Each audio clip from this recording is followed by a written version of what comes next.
स्वागत है दोस्तों। आई होप आप सब अच्छे होंगे। तो दोस्तों आज हम बात करेंगे एसबीआई क्लर्क नॉर्मलाइजेशन के बारे में और गेम क्या है, रूमर्स क्या है, सारा चीज़ मैं इसमें बताऊंगा। तो ये वीडियो को बस एंड तक देखते रहे, आपको सारा डिटेल समझ आ जाएगा।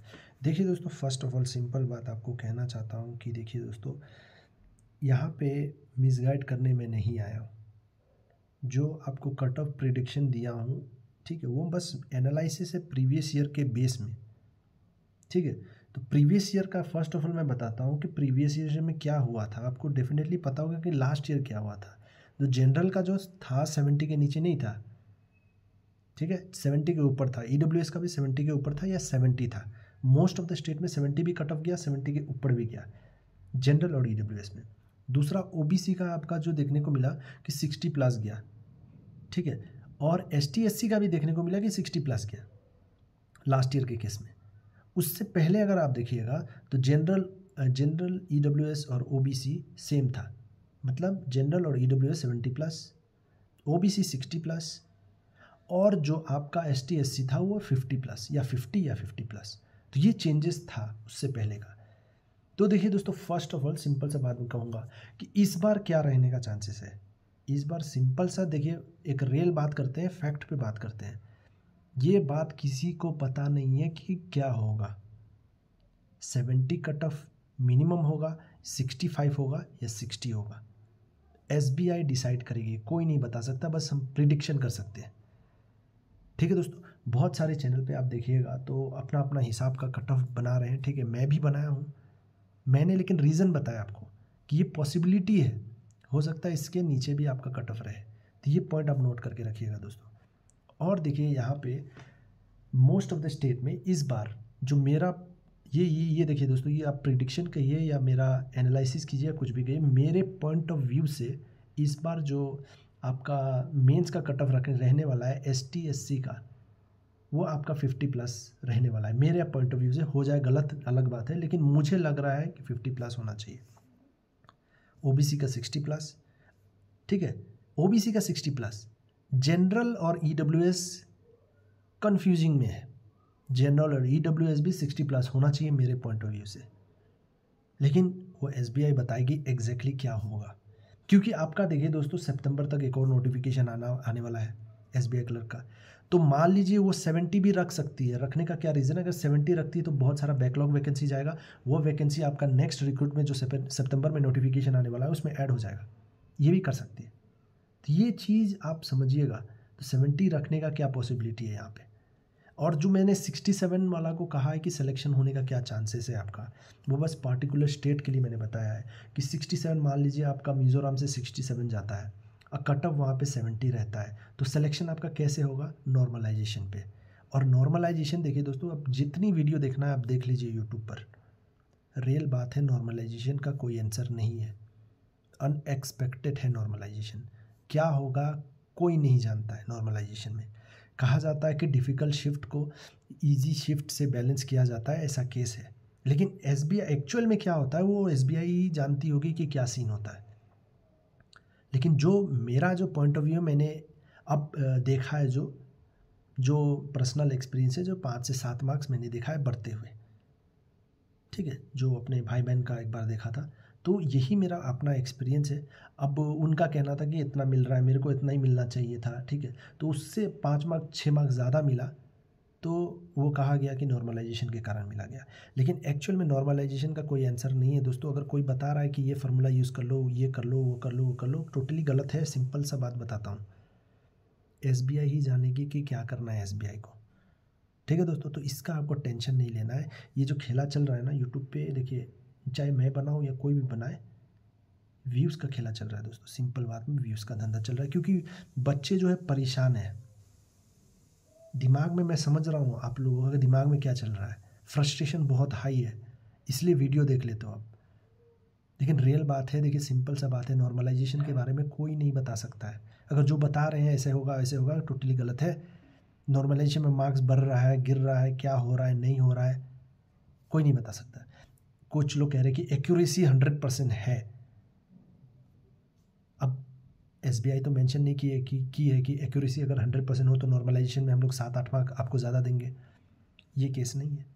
टफ शिफ्ट में क्या था, ऐसे भी कैंडिडेट होंगे जिनका एक्यूरेसी 100% डेफिनेटली नहीं है, 100% पॉसिबल नहीं है रखना, तो कम एक्यूरेसी होगा, किसी का 80% होगा, 90% होगा, रियल बात है, ये रियल बात मैं बता रहा हूँ। तो क्या होगा, उसका क्या नॉर्मलाइजेशन में मार्क्स नहीं मिलेगा? जिसका एक्यूरेसी ख़राब है डेफिनेटली मिलेगा। अब मिलेगा कितना मिलेगा, नहीं मिलेगा, वो एसबीआई ही डिसाइड करेगी दोस्तों। तो ये सब टोटली देखिए व्यूज़ का स्कैम है दोस्तों, सिंपल सा बात बता रहा हूँ। कट ऑफ प्रिडिक्शन मैंने बताया, लेकिन वीडियो का स्टार्टिंग आप डेफिनेटली अगर समझे होंगे, इसलिए मैं कहता हूँ ट्रस्ट करते हैं तो ही देखिए, तो उसमें रियल बात मैंने बताया। तो अभी जो सीन चल रहा है कट ऑफ का, कोई कुछ नहीं बता सकता कि होने वाला क्या है, ठीक है। तो जो एसबीआई क्लर्क का मेंस का कट ऑफ जाएगा, नॉर्मलाइजेशन, ठीक है, जो 10 अप्रैल को हुआ फर्स्ट सेकंड शिफ्ट, 12 अप्रैल को हुआ, बहुत लोगों का कहना ईजी है। अब वो एसबीआई डिसाइड करेगी कि उनको क्या करना है। लास्ट टाइम ये भी देखा गया था कि जो टफ शिफ्ट था उसमें कैंडिडेट का अटेम्प्ट बहुत ख़राब था। लास्ट ईयर एक शिफ्ट था, वहाँ पे कैंडिडेट का अटेम्प्ट ख़राब था, तो वो शिफ्ट से क्या हुआ कि नंबर ऑफ़ कैंडिडेट जो सिलेक्शन हुआ कम हुआ। अब क्या करोगे? ये जो फैक्ट है, मैं इस पर बात कर रहा हूँ दोस्तों, आई होप आप समझ रहे हैं मैं कहना क्या चाह रहा हूँ यहाँ पे। तो ये सब टोटली जो यूट्यूब पे चल रहा है, जो लोग अभी देखिएगा बहुत सारे चैनल ये भी बता रहे हैं कि कट ऑफ 60 भी बता रहे हैं, जनरल का 58 भी बता रहे हैं, क्या क्या बता रहे हैं, ठीक है। सिंपल सा कहूँगा, इस पर ज़्यादा आप टेंशन मत लीजिए। आपने 65 अटैम्प्ट किया है, 70 स्कोर आ रहा है, 80 आ रहा है, कुछ भी आ रहा है, आप भूल जाइए, क्योंकि ये सस्पेंस में आपको सरप्राइज़ एसबीआई दे सकती है, और ये सस्पेंस वाला कहानी बन चुका है। ये सस्पेंस वाला कहानी बन चुका है। हो सकता है सेकेंड शिफ्ट बहुत टफ था, उसमें मान लीजिए 50,000 कैंडिडेट बैठे हैं फॉर एग्जांपल, ठीक है।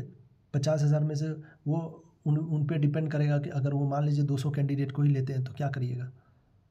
एग्जांपल दे रहा हूँ। अब एसबीआई की मर्ज़ी है यार, वो कुछ भी कर सकते हैं, कुछ नॉर्मलाइजेशन का क्लियर कॉन्सेप्ट नहीं है। तो ये पॉइंट आपको नोट करके रखना है, माइंड को पॉजिटिव करना है। आपने जितना अटैम्प्ट किया वो आपका बेस्ट अटैम्प्ट है। कोई डिसाइड नहीं करता है, कोई यूट्यूबर आके आपको फ्यूचर डिसाइड नहीं करने वाला है। तो ये पॉइंट पे आप गौर कीजिएगा, ध्यान रखिएगा, इसलिए पॉजिटिव रहिए। 60 आ रहा है, 65 आ रहा है, स्कोर आपका 70 आ रहा है, जो भी पॉजिटिव रहिए ना। अभी तक कट ऑफ डिसाइड नहीं हुआ। एसबीआई मेंशन है कि minimum marks will be decided by SBI, minimum marks SBI decide करेगी। ये 35%, 70 मार्क्स, ये कुछ बस प्रीवियस ईयर से ट्रेंड चला आ रहा है, तो ऐसा नहीं कि इस बार भी फॉलो होगा।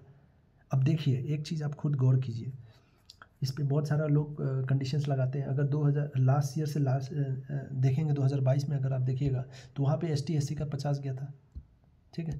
तो वही फॉलो करते हुए आया, तो लास्ट ईयर भी 50 जाना चाहिए था ना, क्यों नहीं गया? पता नहीं क्या किया एसबीआई। तो लास्ट ईयर भी 50 वाले को सिलेक्शन देना चाहिए था, बैकलॉग वैकेंसी बहुत सारे चले गए एसटी एससी में भी। तो हो सकता तो वो 60 के नीचे कर देते तो बहुत सारा एसटी एससी का सिलेक्शन हो जाता, तो क्यों नहीं किया? अब देखिए इसका सवाल का जवाब ही नहीं है, किसी के पास नहीं है इसका सवाल का जवाब। क्यों लास्ट ईयर एसबीआई ने क्यों लिया? ये अपना अपना पॉइंट ऑफ व्यू सब देते हैं, लेकिन रियलिटी ये है दोस्तों। तो सिंपल सा बात है, नॉर्मलाइजेशन क्या है, क्वेश्चन मार्क है।